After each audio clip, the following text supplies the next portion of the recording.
Dimulai Pak Fikih.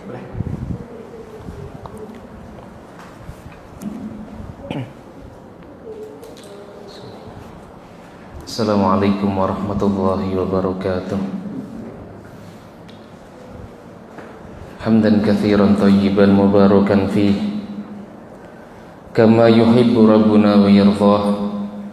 Asyhadu an la ilaha illallah wahdahu la syarika lah wa asyhadu anna Muhammadan abduhu wa rasuluh. Allahumma salli wa sallim wa barik ala Muhammad wa ala alihi wa ashabihi wa man tabi'ahum bi ihsanin ila yaumiddin, amma ba'd. Yaqulu rabbuna fi kitabihil karim, a'udzu billahi minasyaitonir rajim. Ya ayyuhalladzina amanu taqullaha haqqa tuqatih wa la tamutunna illa wa antum muslimun, fa inna asdaqal hadithi kitabullah wa khairal hadyi hadyu Muhammadin sallallahu alaihi wasallam wa syarral umuri muhdatsatuha, fa inna kulla muhdatsatin fid dini bid'ah wa kulla bid'atin dhalalah wa kulla dhalalatin finnar. Ma'asyiral muslimin wal muslimat, a'azzani Allahu iyyakum. Alhamdulillah, tidak lupa kita panjatkan kepada Allah atas segala nikmat yang telah Allah limpahkan, Allah titipkan kepada kita semua. Alhamdulillah, Allah masih memberikan kita nikmat kesehatan, Allah masih memberikan kita nikmat rezeki, Allah masih memberikan kita nikmat iman dan Islam. Dan ini merupakan nikmat terbesar yang Allah Ta'ala berikan kepada kita. Karena kalau nikmat sehat, nikmat rizki, nikmat keluarga, ini adalah nikmat yang Allah berikan tidak hanya kepada seorang muslim. Setiap manusia bisa mendapatkan nikmat sehat, bahkan orang kafir. Setiap orang bisa mendapatkan nikmat harta, bahkan orang kafir sekalipun. Tapi khusus nikmat iman dan nikmat Islam ini Allah Subhanahu wa ta'ala berikan kepada orang-orang yang Allah ta'ala rahmati. Oleh karenanya kita wajib bersyukur kepada Allah atas nikmat iman dan nikmat Islam yang Allah ta'ala berikan, yaitu dengan cara mengerjakan perintah-perintah Allah dan berusaha untuk menjauhi setiap apa yang dilarang oleh Allah. Yang kedua, salawat serta salam tidak lupa kita curahkan kepada teladan kita, qudwah hasanah kita, Nabi Allah Muhammad sallallahu alaihi wasallam. Dan semoga kita termasuk di antara umat-umat beliau yang nanti akan mendapatkan syafaat dari Rasulullah sallallahu alaihi wasallam. Bapak Ibu jamaah sekalian yang dimuliakan oleh Allah, sore hari ini kita akan melanjutkan pembahasan hadits yang ke-15.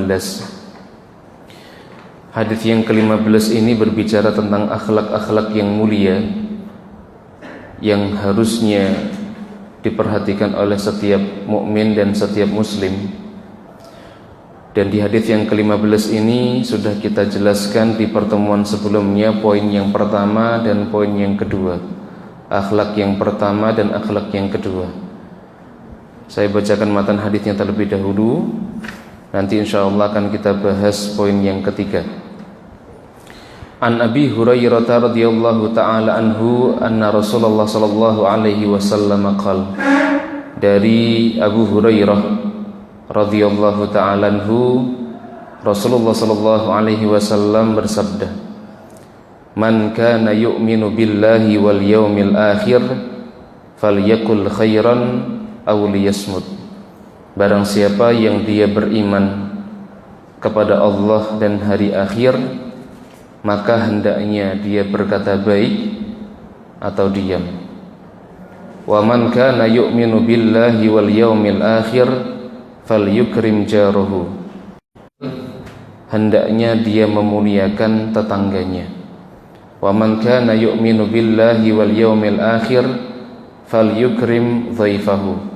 Dan barang siapa yang dia beriman kepada Allah dan hari akhir, hendaknya dia memuliakan tamunya. Rawahul Bukhari wa Muslim. Hadis ini diriwayatkan oleh Imam Al-Bukhari dan Imam Muslim.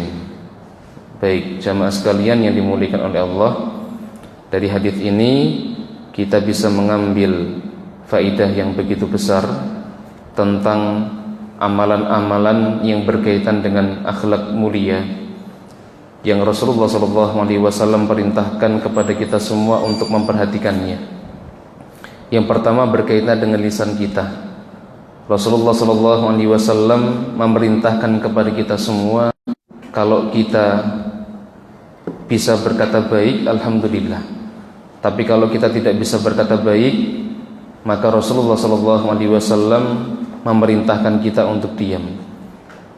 Jadi poin yang pertama adalah berkata baik atau diam. Ini bagian dari akhlak seorang muslim. Intinya adalah Rasulullah SAW beliau mengingatkan kepada kita semua untuk perhatian dengan lisan. Karena lisan ini adalah anggota tubuh manusia yang empuk, tidak bertulang. Tapi ketika menyakiti seseorang, bisa jadi sakitnya ini lebih parah daripada orang diiris pakai pisau misalkan. Karena kalau luka pisau itu bisa sembuh dalam hitungan hari atau pekan. Tapi terkadang orang yang terluka karena lisan manusia itu bisa bertahun-tahun gak sembuh lukanya, ya. Dan Rasulullah SAW di dalam banyak hadis yang lain, beliau juga telah menjelaskan bagaimana bahaya lisan, bagaimana bahaya orang-orang yang dia tidak bisa menjaga lisannya, ya. Dan ketika beliau menjelaskan tentang seorang mukmin yang benar-benar baik imannya, baik Islamnya, di antaranya adalah kalau lisannya itu lurus, lisannya itu baik, ya. Rasulullah SAW beliau di dalam satu hadis beliau menjelaskan, la yastaqimu imanu 'abdin hatta yastaqima qalbuhu wa la yastaqimu qalbuhu hatta yastaqima lisanuhu. Kata Nabi SAW, tidak lurus keimanan dan tidak lurus hati seorang hamba, tidak benar hati seorang hamba sampai lisannya itu juga benar, lisannya juga lurus, lisannya juga baik. Jadi ada keterkaitan antara lisan dengan hati, dengan keimanan seorang hamba. Makanya di zaman sekarang ini kebutuhan untuk menjaga lisan itu benar-benar sangat urgen, sangat penting. Apalagi keadaan kita itu terkadang membuat kita jadi pengen banyak berbicara, pengen banyak berkomentar, pengen banyak menuliskan hal di sosial media. Terkadang seperti itu keadaan politik, ya, apalagi sekarang kita mendekati tahun-tahun politik. Terkadang situasi seperti ini membuat kita ini lisannya jadi pengen mengomentari, pengen ikut-ikutan untuk terkadang mencela satu pihak, ya, membela pihak yang lain, sehingga kemudian yang terjadi adalah permusuhan di antara kaum muslimin, saling menghina, saling mencela. Begitu. Oleh karenanya kebutuhan untuk berkata baik atau diam sekarang ini sangat penting, sangat urgen. Dan kalau kita melihat kondisi sekarang, terkadang ada orang-orang yang dia bisa menjaga lisannya, dia bisa diam, tapi dia tidak bisa menjaga tangannya untuk ngetik sesuatu, membicarakan sesuatu, mengomentari sesuatu. Dan tangan ini ibarat seperti lisan kita, ya. Karena apa yang kita tulis itu kan perwujudan dari isi kepala kita atau lisan kita, ya.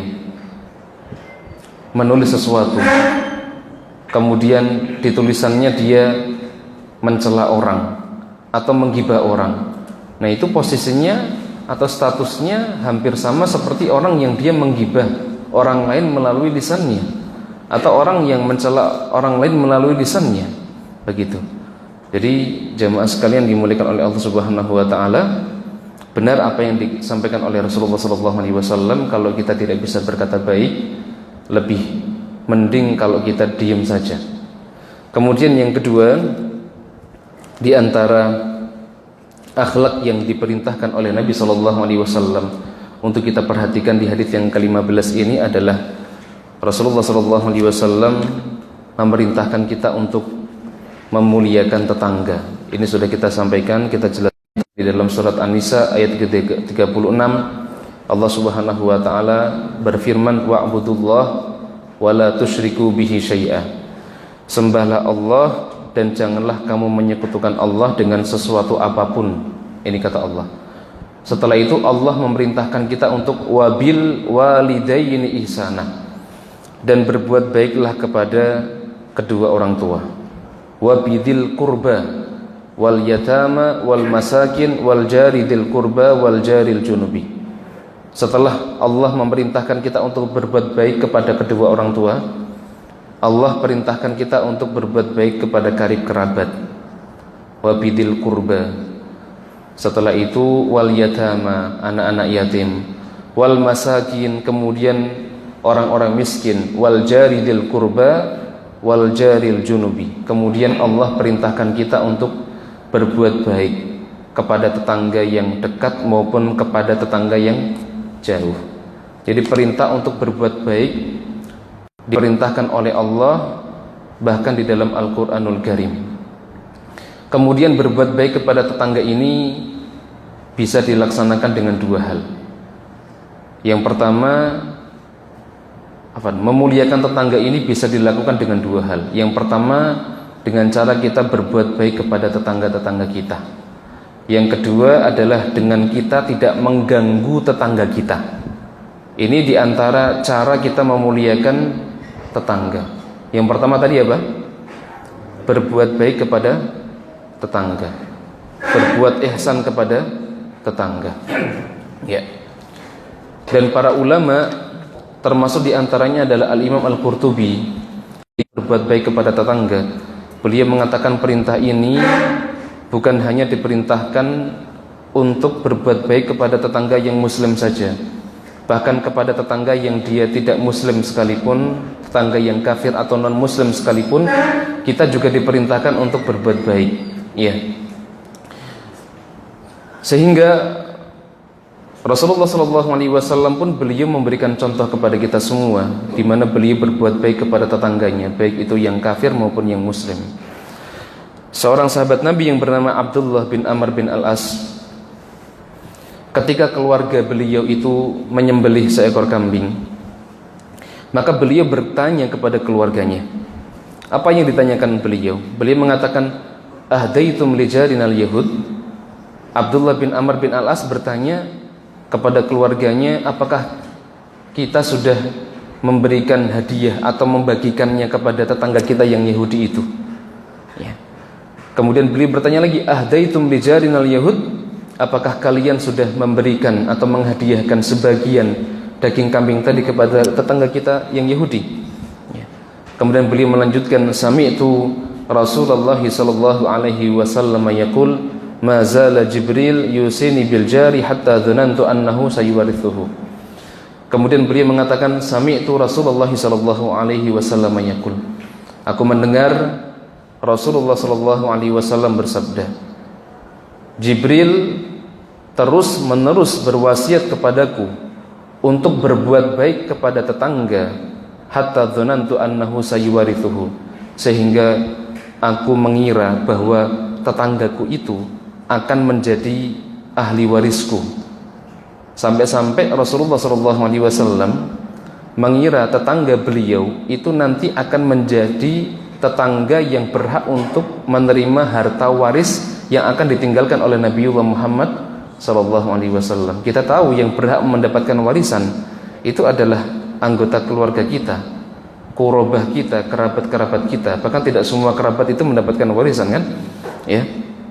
Nah, Rasulullah SAW beliau mengira bahwa tetangganya nanti akan mendapatkan warisan dari harta peninggalan Rasul. Kenapa? Karena Jibril itu selalu memberikan wasiat atau nasihat kepada Nabi untuk berbuat baik kepada tetangganya. Berarti ini mengisyaratkan, menandakan bahwa tetangga itu adalah orang yang posisinya itu sangat dekat dengan kita.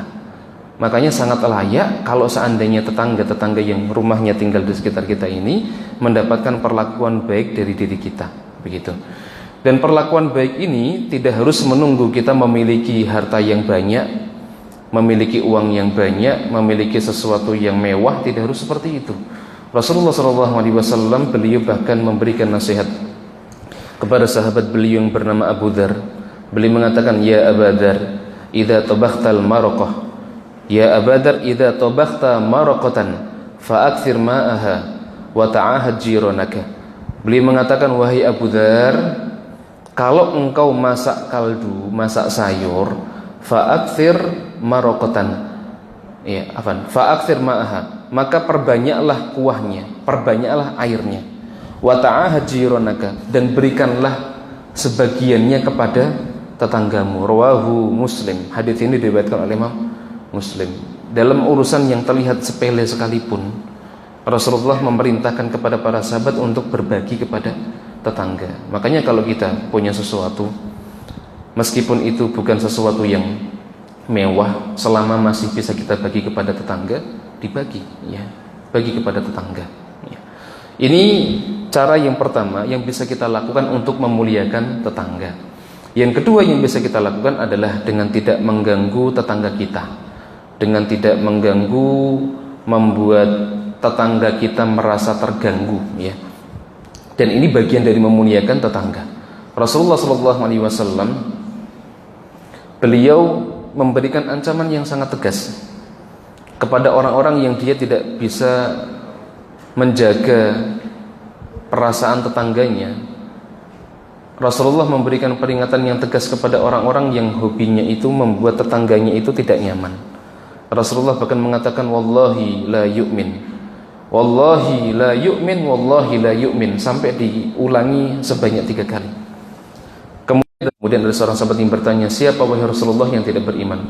Rasul kemudian mengatakan, alladzi la ya'man jaruhu biwayiqahu.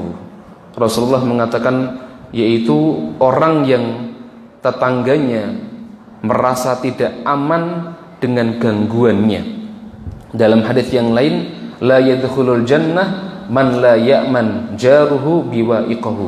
Tidak akan masuk ke dalam surga orang-orang yang tetangganya itu tidak aman dari bahayanya. Coba bayangkan, ancamannya itu tidak main-main. Ancamannya bahkan Rasulullah memberikan ancaman la yadkhulul jannah, tidak akan masuk ke dalam surga, ya. Di hadis yang pertama Rasul mengatakan la yu'min, tidak beriman, ya. Dan ketika Rasulullah SAW beliau memberikan ancaman dengan ancaman la yu'min, ini menandakan bahwa perintah untuk berbuat baik kepada tetangga ini hukumnya wajib, dan haram hukumnya mengganggu tetangga atau membuat tetangga itu tidak nyaman atau tidak merasa aman, begitu. Dan benar kalau kita melihat dari hadis-hadis yang lain, asar-asar yang lain, mungkin Bapak Ibu pernah mendengar hadis dari Nabi SAW tentang seorang perempuan yang dia ahli sholat malam, rajin mengerjakan sholat tahajud, kemudian siang harinya dia mengerjakan puasa sunnah, ya. Kemudian sahabat mengatakan, ya Rasul, perempuan yang meninggal ini adalah orang yang malam harinya selalu menjaga sholat malamnya, siang harinya dia berpuasa, akan tetapi tetangganya itu merasa terganggu dengan lisannya. Maka para sahabat pengen tahu kira-kira di mana tempat sahabiah ini, di mana tempat perempuan ini. Maka Rasulullah SAW mengatakan, la khaira fiha hiya finnar, tidak ada kebaikan bagi dirinya, hiya finnar, dia masuk ke dalam neraka. Coba bayangkan ya, ini yang diganggu itu adalah tetangga ya, tetangga. Bagaimana kalau seandainya yang kita ganggu atau yang selama ini kita berbuat tidak baik kepada orang yang lebih dekat, berarti ancamannya kan lebih besar ya. Misalkan apa, keluarga, kerabat-kerabat kita. Kalau tetangga saja ancamannya seperti ini. Ada orang dia ganggu tetangganya, ancamannya tidak masuk ke dalam surga, ancamannya masuk ke dalam neraka. Apalagi yang selama ini terganggu dengan kita, itu adalah keluarga kita, bapak ibu kita misalkan, kakak-kakak kita, adik-adik kita, pak adik budi kita. Mungkin ancamannya jauh lebih besar seperti itu ya. Baik Bapak Ibu jamaah sekalian yang dimuliakan oleh Allah Subhanahu wa taala. Nah, sekarang kita akan masuk di poin yang ketiga dari hadis yang tadi kita bacakan di awal, yaitu Rasulullah SAW mengatakan, man kana yu'minu billahi wal yaumil akhir falyukrim dhaifahu. Ini poin yang terakhir. Rasulullah SAW menjelaskan, barang siapa yang dia beriman kepada Allah dan hari akhir, maka hendaknya dia memuliakan tetangganya.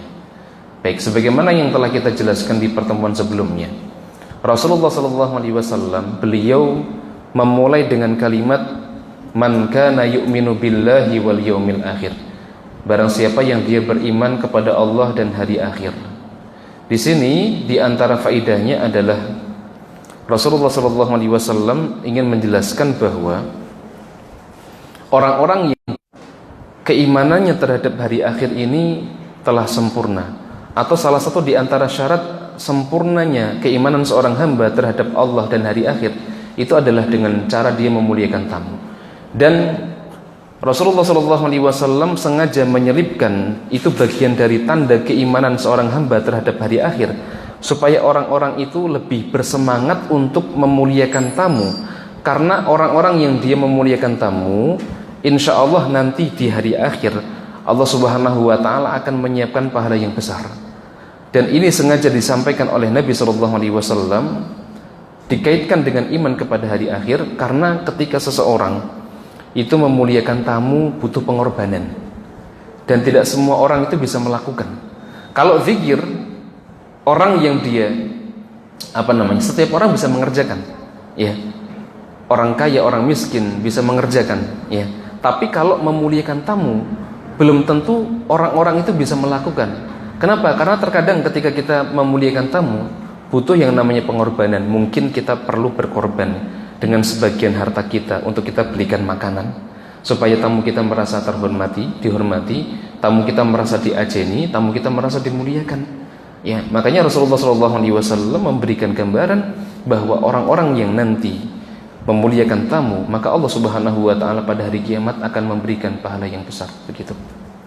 Baik Bapak Ibu jamaah sekalian yang dimuliakan oleh Allah Subhanahu wa ta'ala ya, kalau kita berbicara tentang memuliakan tamu, maka memuliakan tamu ini merupakan amalan yang sangat besar pahalanya di sisi Allah Subhanahu wa ta'ala, dan amalan yang sangat mulia. Kenapa? Karena di antara alasannya yang pertama, atau memuliakan tamu ini merupakan bagian dari ajaran yang pernah dicontohkan oleh Nabiullah Ibrahim alaihissalam.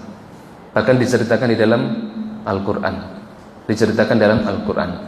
Jadi memuliakan tamu, memberi jamuan kepada tamu, itu merupakan kebiasaan dari umat-umat terdahulu. Sebelum Rasulullah SAW diutus, sudah ada kebiasaan para nabi ya, yang mereka itu memuliakan tamu. Khususnya adalah Nabiullah Ibrahim alaihissalam. Karena disebutkan oleh para ulama bahwa orang yang pertama kali melakukan perbuatan yang mulia ini, yaitu memuliakan tamu, itu adalah Nabiullah Ibrahim alaihi salam. Rasulullah sallallahu alaihi wasallam di dalam satu hadis beliau mengatakan kana awwalu man dhaifa dhaif Ibrahim alaihi salam. Kata beliau, orang yang pertama kali memberikan suguhan kepada tamu itu adalah Nabiullah Ibrahim alaihi salam. Orang yang pertama kali memberi suguhan kepada tamu adalah Nabiullah Ibrahim alaihi salam. Dan ini juga dijelaskan oleh Syekh Abdurrahman As-Sa'di di dalam kitab tafsir beliau. Beliau memberikan penjelasan bahwa sesungguhnya yang memberi jamuan kepada tamu atau dhiyafah termasuk sunnah atau tradisi yang dilakukan oleh Nabiullah Ibrahim alaihissalam. Kemudian Allah memerintahkan kepada Nabi Muhammad sallallahu alaihi wasallam dan umatnya untuk mengikuti sunnah dari Nabiullah Ibrahim alaihissalam ini. Seperti itu. Ya, ini sekali lagi merupakan bagian dari sunnah, kebiasaan, tradisi atau amalan yang dulu pernah dicontohkan oleh bapaknya para nabi, Abul Anbiya, yaitu Nabiullah Ibrahim alaihissalam. Dan di dalam Al-Quranul Karim kita dijelaskan oleh Allah bagaimana Nabiullah Ibrahim itu memuliakan tamu. Beliau luar biasa di dalam memuliakan tamu. Nanti bisa dibaca di surat Ad-Dariyat ayat ke-24 sampai ke-27. Ya. Apa kata Allah? Allah Subhanahu wa taala firman, hal ataka haditsu dhaifi Ibrahim al-mukramin. Sudah sampaikah kepadamu wahai Muhammad cerita tentang tamu Nabi Ibrahim, yaitu malaikat-malaikat yang dimuliakan. Jadi dulu Nabiullah Ibrahim alaihissalam itu pernah kedatangan tamu malaikat dalam bentuk manusia, dan sangat bisa, termasuk di antara yang harus kita imani adalah malaikat itu bisa berubah menjadi manusia. Di hadits yang kedua, malaikat Jibril bisa berubah bentuk menjadi seorang laki-laki, bahkan menghadap Nabi dan bertanya kepada Rasulullah SAW tentang Islam, tentang iman, tentang ihsan, tentang tanda-tanda hari kiamat. Seperti itu. Nah, ini juga pernah kejadian di zaman Nabiullah Ibrahim. Ada malaikat dalam bentuk manusia bertamu ke Nabiullah Ibrahim. Iddakhalu alaihi faqalu salama. Qala salamun qaumun munkarun. Kemudian ingatlah ketika mereka masuk ke tempatnya, masuk ke rumah Ibrahim. Kemudian malaikat ini mengucapkan salamun. Kemudian Ibrahim menjawab dengan tidak dikenal.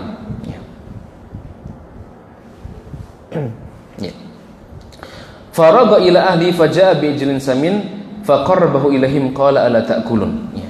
Kemudian maka Ibrahim pergi diam-diam menemui keluarganya. Kemudian dibawanya daging anak sapi yang gemuk, lalu dihidangkan kepada mereka, kepada tamu tadi. Kemudian Nabi Ibrahim mengatakan ala ta'kulun, silahkan Anda makan. Ini surat Ad-Dariyat ayat ke-24 sampai dengan 27. Nah, dari ayat ini, ayat yang menjelaskan tentang bagaimana takrimnya, bagaimana memuliakannya Ibrahim, Nabiullah Ibrahim kepada tamu beliau. Ini ada beberapa faidah. Kurang lebih di sini kita sebutkan ada 8 faidah nih. Yang pertama, ya, di antara kebaikan atau faidah atau pelajaran yang bisa kita ambil dari kisah Nabiullah Ibrahim ini, yang pertama, bagaimana beliau itu menjawab salam dari tamu yang datang ke rumah beliau dengan jawaban yang lebih indah, dengan jawaban yang lebih sempurna. Jadi ketika tamunya mengatakan salama, Ibrahim menjawab dengan salamun. Kata para ulama, ya, jawaban dengan susunan ismiyah ini maknanya lebih luas, maknanya lebih baik. Jadi ini bisa kita ambil pelajarannya. Kalau ada tamu datang ke rumah kita, sebenarnya bukan hanya tamu sih, dia mungkin mengucapkan assalamualaikum, maka di antara sunnah, di antara kebaikan, ya, yang bisa kita lakukan menjawab salam dengan lebih sempurna. Waalaikumsalam warahmatullah atau waalaikumsalam warahmatullahi wabarakatuh. Seperti itu. Ini yang dicontohkan oleh Nabiullah Ibrahim alaihissalam. Yang kedua, Nabi Ibrahim alaihissalam, beliau ketika ingin memuliakan tamunya dan menghidangkan makanan, beliau tidak bertanya dulu kepada tamunya, tapi beliau langsung menghidangkan. Beliau langsung menghidangkan makanan terbaik. Ya. Jadi beliau nggak bertanya, apakah kalian itu mau makanan? Ya. Ini termasuk bagian dari adab. Jadi kalau misalkan kita kedatangan tamu, nggak perlu tanya pengen minum ndak, nggak perlu tanya pengen makan ndak, pengen cemilan ndak. Sudah, kita sebagai tuan rumah, apa yang kita miliki, kalau kita punya makanan yang baik, kita suguhkan. Kalau kita punya makanan yang sederhana, ya sudah kita suguhkan. Tidak perlu bertanya mau minum ndak, nggak perlu seperti itu. Ya, kalau kita punya minuman yang baik, ya sudah kita berikan seperti itu. Ini pelajaran kedua yang bisa kita ambil. Yang ketiga, Nabiullah Ibrahim alaihissalam ketika beliau kedatangan tamu tadi, beliau tidak nunggu waktu lama untuk menyuguhkan makanan. Jadi beliau langsung bersegera menyuguhkan makanan untuk tamu-tamu beliau. Ya. Dan kata Syekh Abdurrahman As-Sa'di, ya, beliau mengatakan ya sebaik-baik kebajikan itu adalah disegerakan. Makanya Nabiullah Ibrahim alaihissalam, beliau bersegera di dalam menyiapkan jamuan untuk tamu-tamu beliau. Nah, ini pelajaran yang berharga untuk kita. Ya, terkadang ada sebagian tuan rumah, ya, kalau kedatangan tamu ngobrol setengah jam, ya ngombe ini rak ditok-tokke kan gitu, kesel. Nah, di antara adab dari kisah Nabiullah Ibrahim ini, ternyata beliau langsung bersegera untuk menyiapkan jamuan untuk tamu beliau, begitu. Ya. Kemudian yang keempat, tadi masih ingat apa yang disuguhkan beliau? Sapi, anak sapi yang gemuk, daging sapi yang gemuk. Nah, ini pelajaran yang keempat, beliau menyuguhkan makanan terbaik yang beliau miliki, yaitu daging anak sapi yang gemuk. Ada yang mengatakan setelah penyajiannya itu sampai dibakar, coba ya. Jadi bukan hanya direbus tapi sampai dibakar, seperti itu ya. Nah, ini pelajaran untuk kita semua ya. Kalau kita memiliki makanan yang terbaik, ya kita berikan yang terbaik untuk tamu-tamu kita, seperti itu. Nah, kemudian yang kelima adalah di antara pelajaran yang lain, Nabi Ibrahim, beliau punya stok makanan di dalam rumah ya. Ini sebagai bentuk persiapan beliau kalau seandainya nanti ada tamu, itu nggak perlu nyari-nyari makanan ke warung yang ngopasar sih, ke pasar jauh, nggak harus seperti itu ya. Jadi kalau kita memungkinkan memiliki stok makanan yang bisa kita siapkan untuk persiapan tadi, ketika ada tamu, baik itu tamu dari jauh atau mungkin tamu tetangga, ya kita sudah punya stok makanan yang bisa kita hidangkan untuk tamu kita, begitu. Kemudian yang keenam, ya, Nabiullah Ibrahim alaihissalam, ketika beliau sudah menyiapkan makanan, menghidangkan makanan, beliau kemudian mendekatkan makanan itu kepada tamunya. Jadi posisi makanannya itu benar-benar didekatkan kepada tamu, bukan dijauhkan, atau bukan disuruh ngambil sendiri di dapur misalkan. Tidak seperti itu. Beliau benar-benar menghidangkan makanan dan posisi makanan itu ditaruh di tempat yang jaraknya itu dekat dengan tamu. Jadi tidak terpisah dengan tamu. Sehingga ya, tamunya mau ngambil makanan, mau ngambil minuman itu tidak canggung. Tapi kalau tempatnya jauh, kadang orang itu mau ngambil itu enak, seperti itu. Apalagi suruh ngambil sendiri di dapur kan. Kadang kan kita kan mungkin punya teman dekat, wes golek dhewe sono ning dapur juga dhewe, ada seperti itu, ya. Nah, ini termasuk di antara kebaikan adalah kita menghidangkan di tempat yang dekat dengan tamu kita. Yang ketujuh, di antara pelajaran yang bisa kita ambil adalah Nabi Ibrahim ketika beliau kedatangan tamu, beliau melayani tamu-tamu beliau sendiri. Jadi beliau nggak nyuruh orang lain untuk melayani, tidak nyuruh pembantunya, mungkin kalau beliau punya pembantu ya, untuk melayani. Tapi beliau dengan tangan beliau sendiri, beliau benar-benar melayani tamu beliau. Ya, ini termasuk bagian dari penghormatan kepada tamu, dan tamu itu akan merasa sangat senang ya ketika tuan rumah itu memuliakan ya, melayani, karena seolah-olah benar-benar dimuliakan kan ya, karena yang punya rumah sendiri yang melayani. Tapi kalau mungkin yang melayani pembantu rasanya beda seperti itu ya. Kalau kita bertamu ke rumah Pak Jokowi, yang melayani Pak Jokowi kan wah, luar biasa itu, dilayani presiden seperti itu. Iya. Kemudian yang kedelapan adalah bertutur kata sopan dan lemah lembut kepada tamu, terutama ketika menyuguhkan makanan seperti itu. Nah, ini bagian dari etika, bagian dari adab ya, ketika kita kedatangan tamu ya, kita bersikap sopan, bersikap baik ya, meskipun itu adalah rumah kita.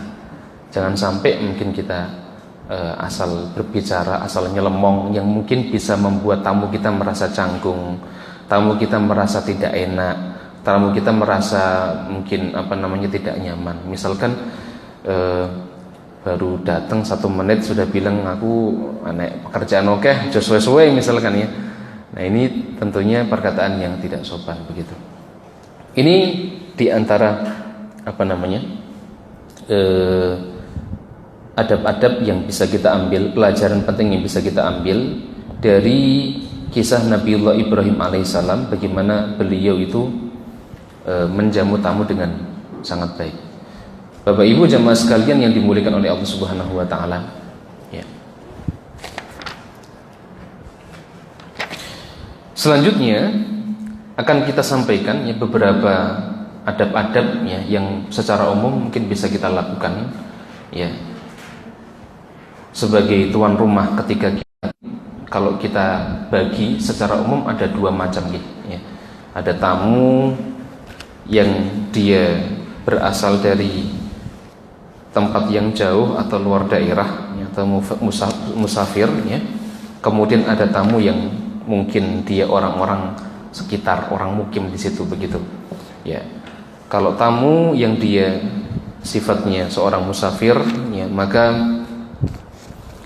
Rasulullah SAW memerintahkan kepada kita semua, kita diwajibkan untuk menjamu tamu, memuliakan tamu itu sampai kurang lebih selama 3 hari.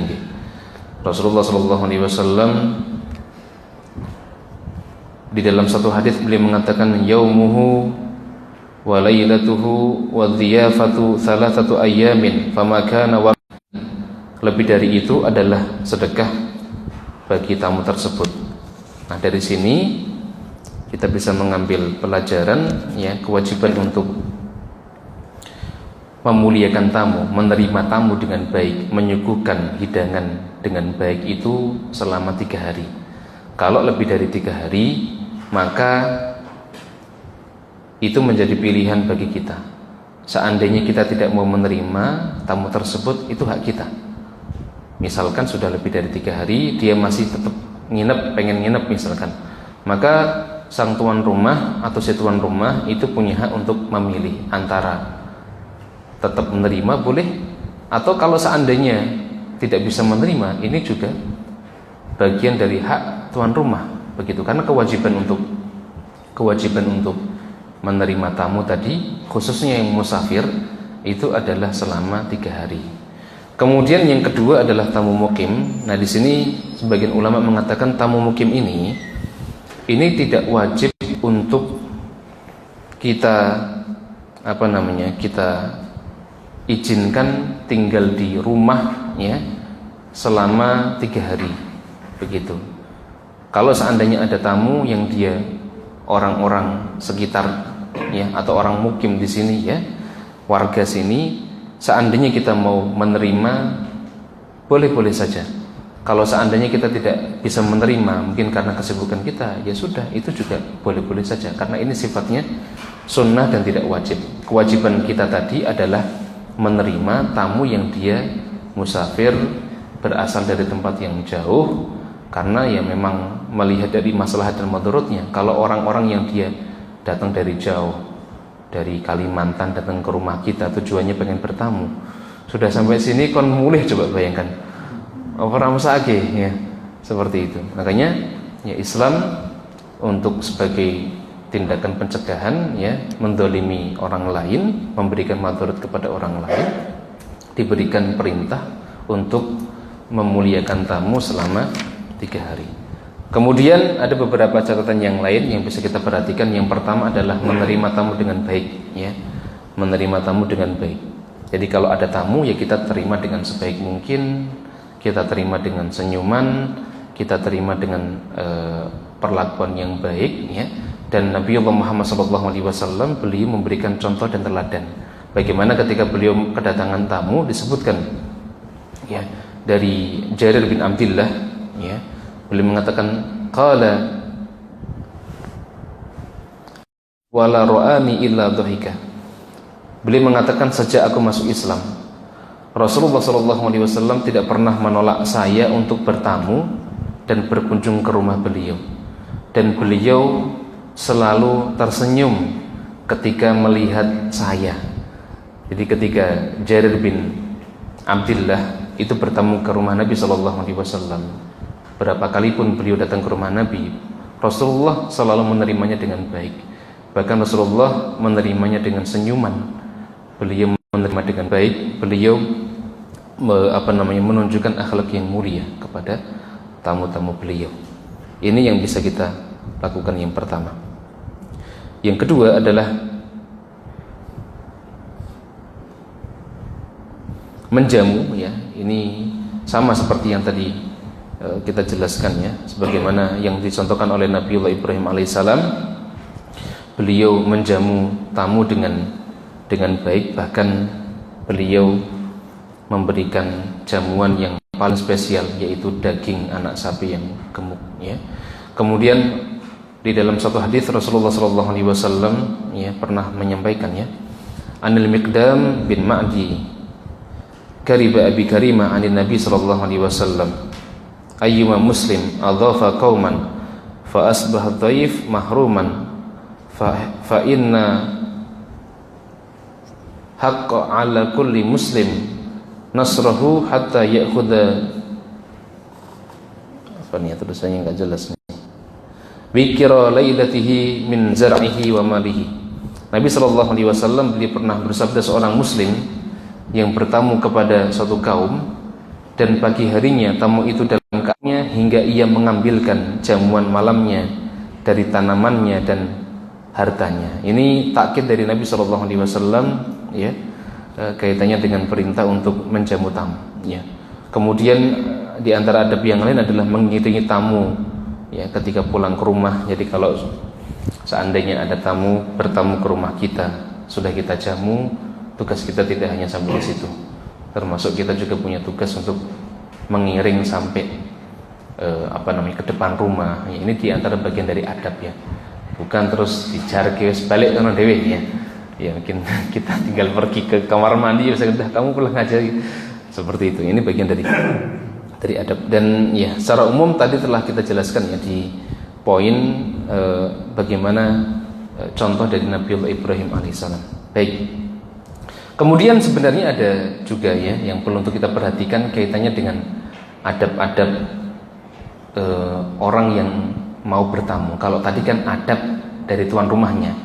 Nah, ternyata seseorang yang dia mau bertamu ke rumah orang lain itu juga harus menjaga adab, ya.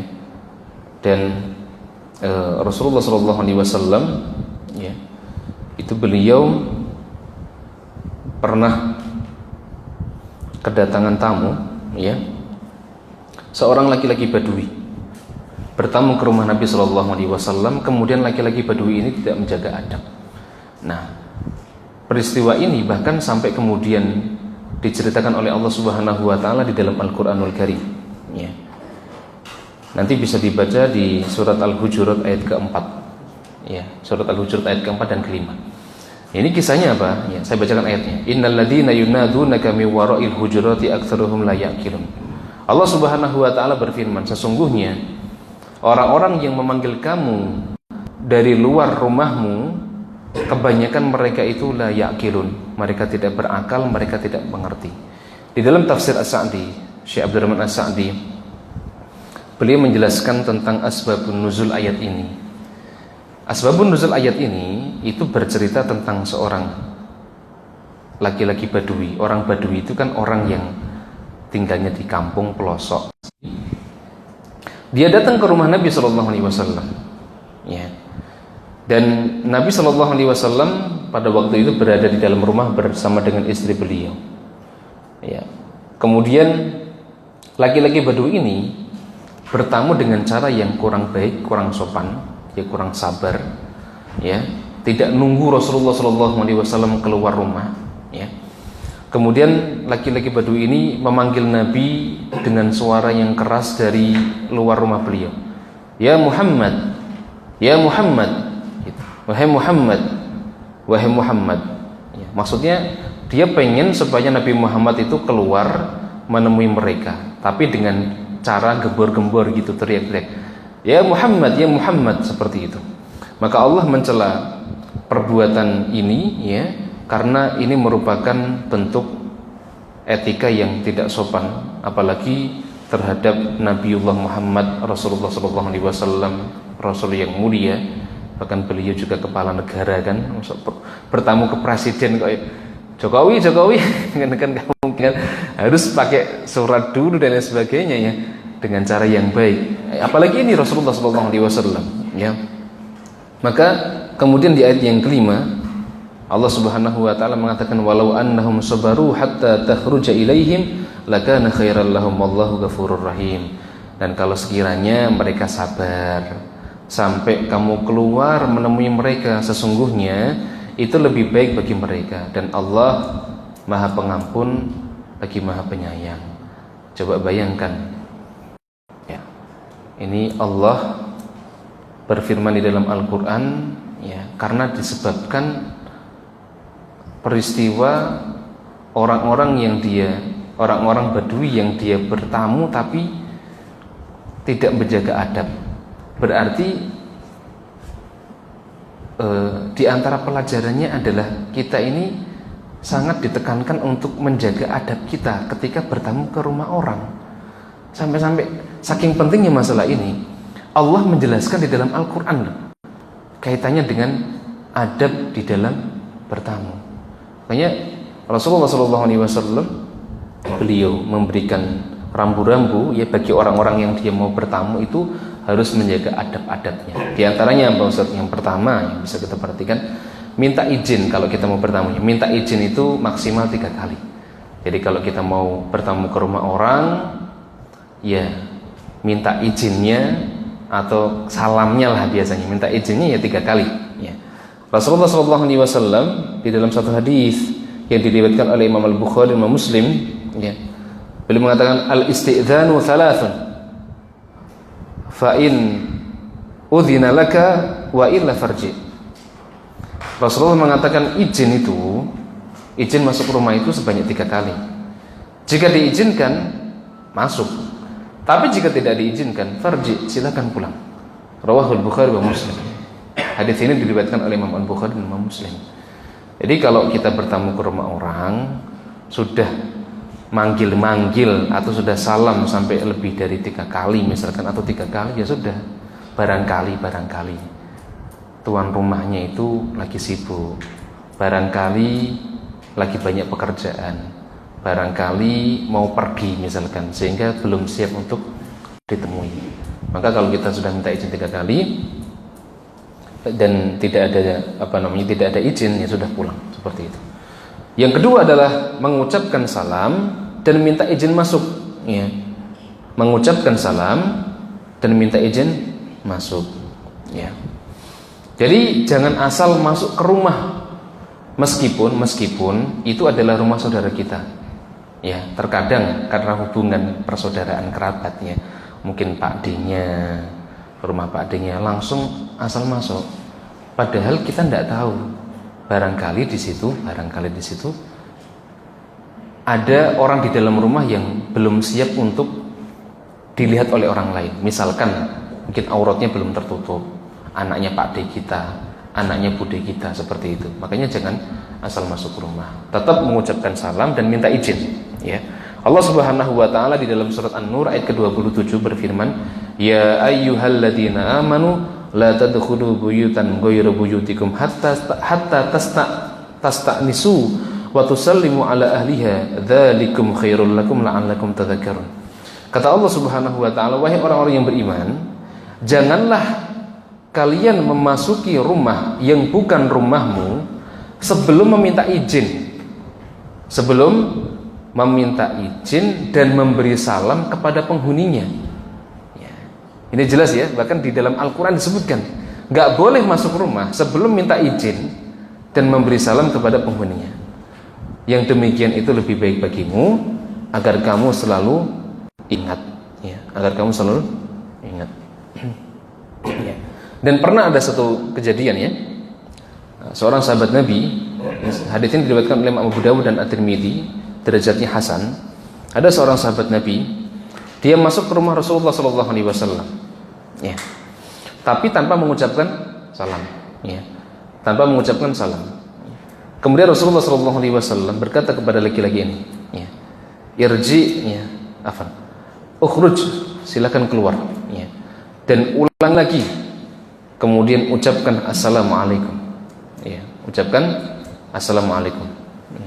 Boleh nggak saya masuk seperti itu? Ini diantara yang pernah diajarkan oleh Nabi Shallallahu Alaihi Wasallam.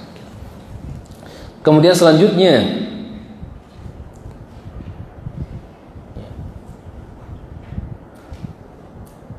ini tambahan ya, tambahan.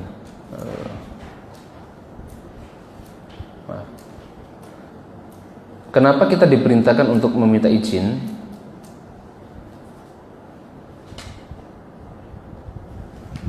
Kata Rasulullah SAW, innama ju'ilal isti'dzan min ajlil basar.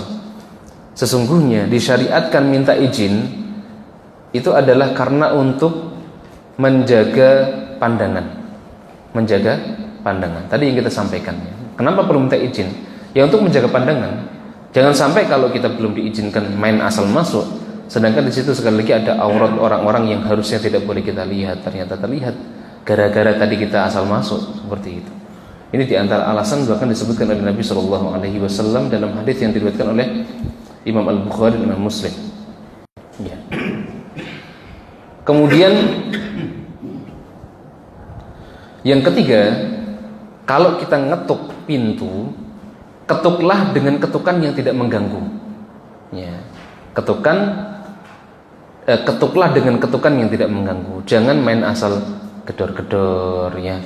Atau barang-barang apa di situ kita pukul-pukul, misalkan ada kentongan ya. Dikira ada maling malah kentongan main asal dipukul ya. Atau belnya dibuat dolanan misalkan ya. Jangan seperti itu. Jadi kalau kita ngetuk dengan ketukan yang baik, jangan sampai mengganggu. Disebutkan oleh Anas bin Malik radhiyallahu ta'ala anhu, ya, bahwa inna abwaban Nabi sallallahu alaihi wasallam kana tuqra bil adhafir. Ya, kami di masa Nabi sallallahu alaihi wasallam, ini ceritanya Anas bin Malik. Ketika mereka itu ingin bertamu ke rumah Nabi sallallahu alaihi wasallam, kami di masa Nabi sallallahu alaihi wasallam itu mengetuk pintu rumah Nabi sallallahu alaihi wasallam dengan kuku. Coba bayangkan, dengan kuku. Berarti kan pelan sekali. Enak suaranya tak ini, gitu. Ini saking pelannya, ya karena memang kalau kita gedornya kenceng, ya kalau yang punya rumah itu sabar, nera sabar, bisa marah, atau mungkin pas lagi sakit, ya kasihan kan terganggu seperti itu, atau pas lagi tidur nanti bisa kaget terganggu. Kemudian yang keempat, posisi berdiri itu tidak menghadap pintu masuk. Ya ternyata posisi kita ketika ngetuk pintu, ketika salam, ketika berkunjung ke rumah tetangga atau ke rumah saudara, itu perlu diperhatikan. Jadi berdirinya kita pada saat ngetuk pintu itu jangan pas di depan pintu, tapi dianjurkan untuk silahkan bisa geser ke arah kiri atau bisa geser ke arah kanan. Abdullah bin Bishr, beliau mengatakan, kana Rasulullah sallallahu alaihi wasallam idza ata baba qaumin lam yastaqbilil bab min tilqa'i wajhi walakin raqnuhal aiman awil aisar wa yaqulu assalamu alaikum. Adalah Rasulullah sallallahu alaihi wasallam apabila beliau bertamu mendatangi pintu rumah seseorang, beliau itu tidak menghadapkan wajahnya tepat di depan pintu, tetapi beliau berada di sebelah kanannya atau di sebelah kirinya, kemudian beliau mengucapkan Assalamualaikum, Assalamualaikum. Ya, ini yang dicontohkan oleh Nabi SAW. Rawahu Abu Dawud. Hadis ini diriwayatkan oleh Imam Abu Dawud dengan sanad yang sahih. Yang kelima, di antara adab yang perlu diperhatikan orang yang bertamu, tidak ngintip, tidak mengintip. Nah, terkadang ada orang yang penasaran gitu nggih. Mungkin disalami 1 kali 2 kali tidak ada jawaban, kadang sok ngintip. Ya, ngintip dari jendela, ngintip dari celah-celah pintu mungkin ya, dan lain sebagainya. Nah, ternyata hal seperti ini itu tidak baik, bahkan dicela oleh Nabiullah Muhammad SAW. Rasulullah SAW beliau pernah memberikan ketegasan kepada orang-orang yang kalau bertamu itu suka ngintip ya. Dalam sebuah hadis disebutkan ya, "Lau anna imru'an utli 'alaika bi ghairi idnin fa khadafathu bi hasatin fa faqata 'ainahu lam yakun 'alaika junahun." Kata Nabi sallallahu alaihi wasallam, andaikan ada orang yang melihat isi rumahmu tanpa izin ya, maksudnya dengan cara ngintip-ngintip ya, nyari-nyari tahu gitu ya. Kemudian engkau melemparkannya dengan batu kecil. Bahkan Nabi mengatakan, "Afan nggih." Lalu engkau cungkil matanya, maka lam yakun 'alaika junahun. Ya, tidak ada dosa bagimu. Rawahul Bukhari. Hadis ini diriwayatkan oleh Imam Al-Bukhari. Ini bagian dari min babil wa'id ya, ancaman dari Nabi sallallahu alaihi wasallam kepada orang-orang yang dia suka kepo, pengen tahu keadaan rumah orang atau bertamu sambil ngintip-ngintip pengen tahu dalam isinya wongnya lagi ngopo toh. Seperti itu. Ini enggak boleh ya. Maka dalam hadis yang lain disebutkan ya, An Anas bin Malik anna rajulan ya utbi'a afan atla'a min ba'di hujarin Nabi sallallahu alaihi wasallam faqama ilaihi Nabi sallallahu alaihi wasallam bi mishqasin aw bi mashaqis faka'anni anzuru ilaihi yaqtilu ar-rajula liyad'unahu. Kata Anas bin Malik radhiyallahu ta'ala anhu, disebutkan ada seorang laki-laki mengintip sebagian kamar Nabi sallallahu alaihi wasallam. Setelah itu Nabi berdiri menuju kepada laki-laki ini yang ngintip tadi dengan membawa anak panah atau beberapa anak panah. Dan seakan-akan aku melihat beliau itu nunggu kesempatan untuk menusuk orang ini. Rawahul Bukhari. Hadis ini diriwayatkan oleh Anas bin Malik. Karena apa? Anas bin Malik ini kan pembantunya Nabi. Jadi beliau berada di rumah Rasulullah SAW, khadimnya Nabi, membantu kebutuhan Rasulullah. Ya, itu termasuk keistimewaan Anas ya, karena beliau bisa tahu isi rumah Rasulullah. Ya, ada sahabat-sahabat yang bisa seperti itu. Ya, misalkan Anas bin Malik atau sahabat-sahabat yang menjadi mungkin ponakannya Nabi atau kerabatnya Rasulullah, misalkan Abdullah bin Abbas misalkan ya, itu bisa melihat isi dalam rumahnya Nabi Sallallahu Alaihi Wasallam seperti itu. Kemudian yang keenam adalah pulang jika disuruh pulang. Ya. Jadi kalau dikon balik ya, karena mungkin tuan rumahnya tidak siap menerima tamu ya, ya sudah jangan tersinggung. Karena itu hak dari si tuan rumah untuk menerima atau tidak menerima. Kalau tuan rumah meminta untuk pulang, mohon maaf, hari ini saya belum siap untuk diziarahi. Ya kebetulan ada urusannya, jangan tersinggung. Ya tidak boleh tersinggung. Allah Subhanahu wa taala berfirman di dalam surat An-Nur ayat ke-28. Ya, fa illam tajidu fiha ahadan fala tadkhuluha hatta yu'dzana lakum wa in qila lakum irji'u farji'u huwa azka lakum. Wallahu bima ta'maluna alim. Kata Allah, jika kamu tidak menemui seorang pun di dalam rumah, maka janganlah kamu masuk sebelum kamu mendapatkan izin. Dan jika dikatakan kepadamu irji'u, pulanglah, kembali, silakan kamu kembali, farji'u huwa azka lakum, maka hendaklah kalian kembali, itu lebih bersih bagimu. wallahu bima ta'maluna alim, dan Allah Maha mengetahui apa yang kamu kerjakan. Surat An-Nur ayat ke-28. Ya. Yang ketujuh, ini Anda cepatkan dengan menjawab dengan nama yang jelas jika pemilik rumah itu bertanya. Jadi kalau tanya siapa, ya dijawab namanya dengan jelas, begitu. Karena mungkin sebagian orang ketika bertamu ke rumah orang, mungkin karena dia merasa itu adalah rumah temannya, kadang ditanya siapa, aku, saya, gitu. Nah, ini termasuk adab yang kurang baik, ya, karena perintah Nabi SAW, ya, atau yang dicontohkan Nabi, ya, kita diperintahkan untuk menyebut nama. Karena Rasulullah SAW pernah kedatangan tamunya ketika ditanya jawabannya begitu, ya. Ini ada kisah menarik dari Jabir radhiyallahu ta'ala anhu. Rasulullah mengatakan Jabir mengatakan ataitun Nabi sallallahu alaihi wasallam fi dainin kana ala abi, apa ini, astagfirullah, tulisannya enggak jelas. Fadaqtu albab faqala man da faqultu ana faqala ana ka'annahu karihaha. Jadi Jabir radhiyallahu ta'ala anhu itu mendatangi Rasulullah, bertamu ke rumah Nabi. Kemudian beliau ngetuk pintu rumah Rasulullah. Ketika Nabi bertanya, siapa? Ya. Manda, siapa? Ya. Nah, Jabir merasa beliau itu orang yang dekat dengan Rasul. Maka ketika ditanya, Rasulullah bertanya, siapa?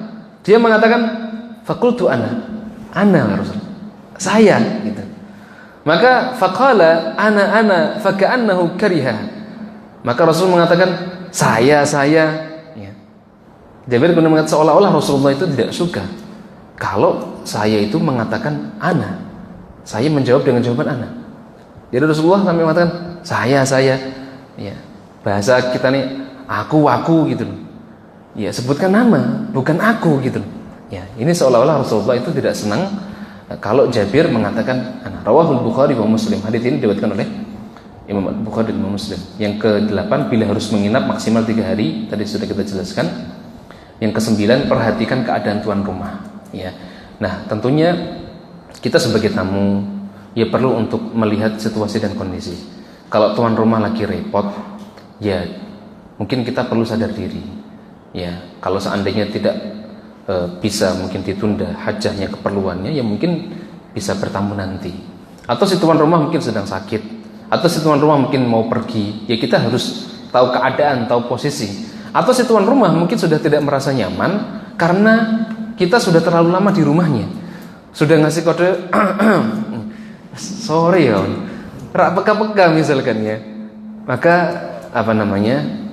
ya, pesan dari Nabi sallallahu alaihi wasallam, la yahillu lahu an yathwiya indahu hatta yuhrijahu. Kata Nabi sallallahu alaihi wasallam, ya, terkaitan dengan kunjungan, ya, kita lama di tempat kunjungan itu enggak boleh, ya, tidak halal bagi tamu untuk berlama-lama di tempat kunjungan sampai memberatkan tuan rumah. Rawahu Tirmidzi. Hadits ini diriwayatkan Imam Tirmidzi. Atau mungkin kita lagi mengunjungi orang sakit, ya, boleh berkunjung, baik, itu bagian dari sunnah Nabi Sallallahu Alaihi Wasallam, ya. Tapi ya tetap melihat keadaan, jangan sampai, ya, mungkin orang yang sakit itu sedang butuh istirahat banyak, tapi kita malah berlama-lama di situ, ya, begitu. Yang ke-10, berpamitan ketika selesai urusan, ya. Yang ke-11, berterima kasih atau berdoa ketika dijamu sama tuan rumah. Ini termasuk bagian dari adab, ya. Misalkan dengan doa Allahumma at'im man at'amani wasqi man saqani. Hadza wallahu ta'ala bisawab. Ini mungkin yang bisa kami sampaikan terkait dengan hadis yang ke-15 ini. Sekali lagi Rasulullah SAW mengajarkan kepada kita semua untuk menjaga akhlak, ya, menjaga lisan kita untuk senantiasa berkata baik, atau kalau tidak bisa berkata baik kita diam. Kemudian yang kedua, kita diperintahkan oleh Nabi untuk memuliakan tetangga. Yang ketiga, kita diperintahkan oleh Rasulullah SAW untuk memuliakan tamu-tamu kita. Hadza wallahu ta'ala bisawab. Kita tutup dengan hamdalah dan kafaratul majlis. Subhanakallahumma bihamdika asyhadu an la ilaha illa anta astaghfiruka wa atubu ilaik. Tidak ada pertanyaan nggih? Insyaallah nggih.